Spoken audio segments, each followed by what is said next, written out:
백신은 계속 접종돼야 한다는 판단, 정부의 판단. 과연 이에 대한 국민들의 판단은 어떨까요? 함께 살펴보겠습니다. 독감 백신 접종 후에 돌연 사망한 경우가 48건으로 들었습니다.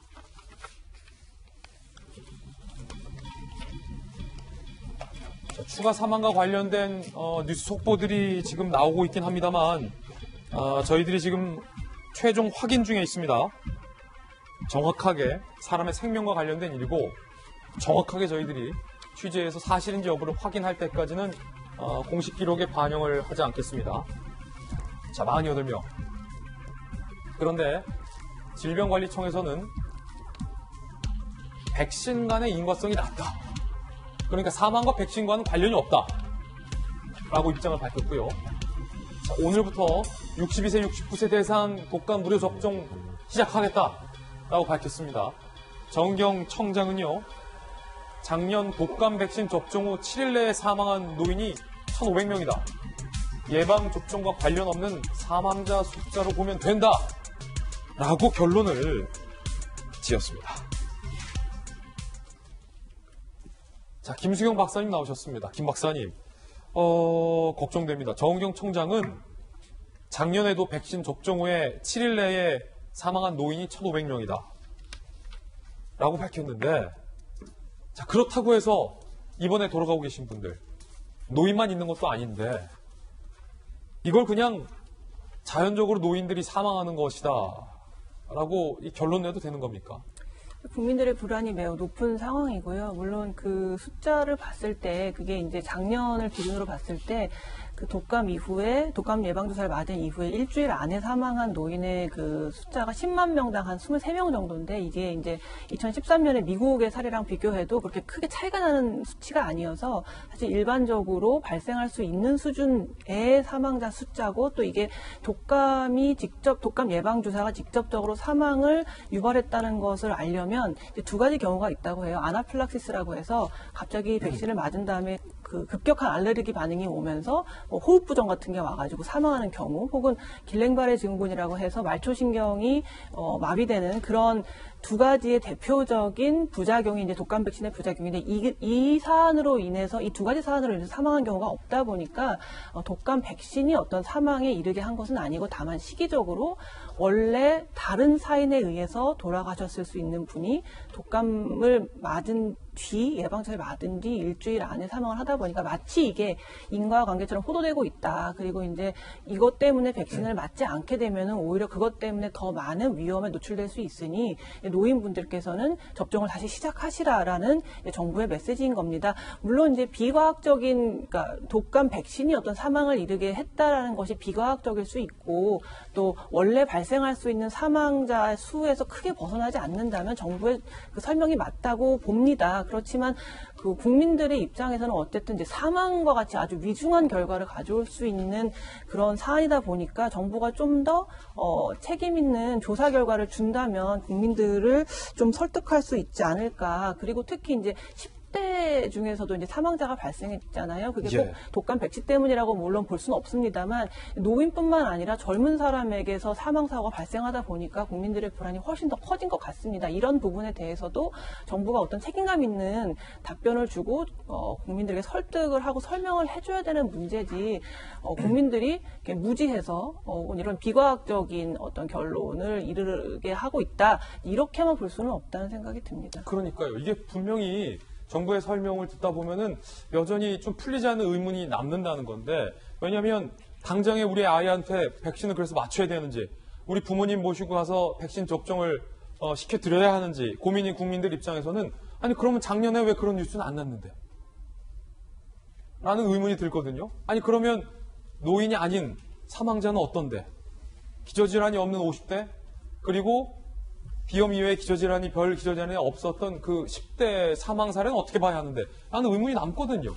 그러니까 저희가 사실은 뭐 독감 백신 이전에 코로나19 관련해서 우리 보건당국하고 질병관리청에 대해서 대단히 박수를 보낸 이유는 뭐냐면 투명한 정보 공개를 통해서 그다음에 헌신적인 노력을 통해서 코로나19를 관리해왔기 때문에 박수를 보냈잖아요. 근데 지금 독감 백신과 관련해 갖고는 조금 의아한 면이 있습니다.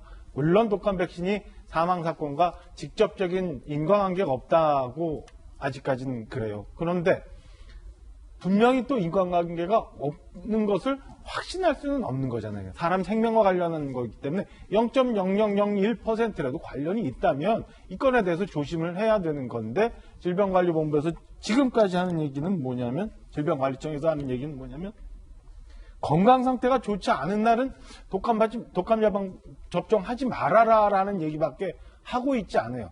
노령층 관련해서 문제가 좀 있고 뭐 예년과 같은 사고가 계속 나고 있더라도 그러면은 어떠한 경우는 우리 노령층에서는 예방 접종하지 말고 그 다음에 이 독감 백신 같은 경우는 어떻게 관리를 해와야 되는데 이런 관리가 안 된 병원이나 이런 보건청이 있을 때는 뭐 신고를 해라 이런 몇 가지 중요 지침을 주거나 아니면 과학적인 데이터를 제시하면서 얘기를 하는 게 아니라 몸 좋지 않은 날은 조금 미뤘다 맞아라. 아무 연관이 없으니까 우리는 독감 계속 백신 맞도록 하겠다라고 하는 게 아이들 키우는 입장, 그 다음에 부모님 모시고 있는 입장에서 답답한 거예요. 여기다 더더욱 저는 좀 아쉬운 건 뭐냐면 지금까지 있었던 것처럼 매일매일 통계 수치 발표 안 하고 이제는 묶어서 한꺼번에 하겠다라는 게 지금까지 밝혀진 거는 48분이지만은 그 사이에 또 몇 분이 있었는지 앞으로 발표 전까지 얼마나 또 늘어날지 모르는 상황에서 일반 국민들한테는 무조건 그냥 아직은 원인이 분명하게 나오지 않았기 때문에 백신 맞아도 된다, 맞아라 라고 하는 게 제 입장에서 볼 때 좀 무책임하게 보이는 점이 있습니다. 예. 자, 이거는 저희 돌직구쇼에서 다양한 견해들을 전해드리는 거고, 어떤 한 결론을 저희들이 당연히 결론 지어서도 안 되고 결론 지을 수도 없다라는 말씀 드립니다. 김정희 교수 같은 경우에는 백신과 죽음과의 인과관계가 조금이라도 있을 가능성이 있다면 11월 중순까지는 백신 접종을 조금은 미루는 것도 괜찮다라고 이야기를 하고 있는 전문가들의 입장도 있기 때문에 그저 그냥 그 입장을 저희는 소개해드리는 차원이고요. 윤태곤 실장님 이런 것 같아요. 정은경 청장이 말하는 부분도 일리가 있는 게 작년에 돌아가신 노인들 보니까 일주일 전에 백신 접종을 하셨더라. 그런데 이제 국민들 입장에서는 돌아가신 분들 일주일 전에 백신 맞았다라고 보는 것하고 말짱하신 분이 백신 맞고 나서 돌아가셨는데 알고 봤더니 나이가 많다. 이게 좀 뉘앙스가 다르지 않습니까? 이런 거죠. 인과관계가 인지된 위험이라고 그러는데 제가 지난주에도 말씀드린 예. 것 같은데 그럼 그 어떤 분이 백신 맞고 그렇게 크게 몸에 이상이 없었던 분이 일주일 뒤에 돌아가셨다면 그 일주일 상간에 백신만 맞은 게 아니라 여러 가지 행동들이 있었을 거 아닙니까? 섭취한 다른 음식들도 있었고 그럼 그 중에 무엇일 거냐? 작년에는 그걸 백신일 거라고 생각 못 했다는 거죠. 근데 올해는 백신 이야기하니까 이거 백신 때문 아니야? 라고 하는 거죠. 그럼 다른 어떤 행동들이 영향에 미쳤을지는 모른다. 그럼 정부에서 이야기한 건 이런 거겠죠. 자, 그럼 백신 맞지 마십시오. 라고 하면은 그 인과관계는 딱 끊어지겠지만은 그 백신을 안 맞았을 때 독감을 걸려가지고 트윈데믹이라든지 다른 이제 폐렴이라든지 이렇게 전이될 위험이 훨씬 크기 때문에 저는 정부 입장이 이해가 되는 게요. 자, 우리가 그러지 않습니까? 정부가 뭔가 지침을 줘야 될 거 아니냐. 정부 지침을 준 거예요. 맞으십시오. 맞으라. 지금은. 근데 몸이 되게 안 좋거나 컨디션이 안 좋으면은 맞지 마십시오. 우리 애가 이제 만 4살인데 맞췄을 때도 그랬거든요. 소아과 병원 이 문제가 이제 터지기 직전인데 열이 되게 있거나 컨디션이 안 좋은 날 말고 컨디션 좋은 날 그리고 백신 맞으면은 그 다음날 열이 좀 오를 수 있으니까 유치원 안 가는 날의 전날 가급적이면 금요일에 맞으세요 라고 했어요. 그 지침이나 지금 정부가 말하는 지침은 다르지가 않아요. 일반적으로 할 수 있는 거밖에 없기 때문에 저는 지금 정부에서는 비판을 받더라도 이렇게 말할 수밖에 없지 않은가 싶습니다. 예.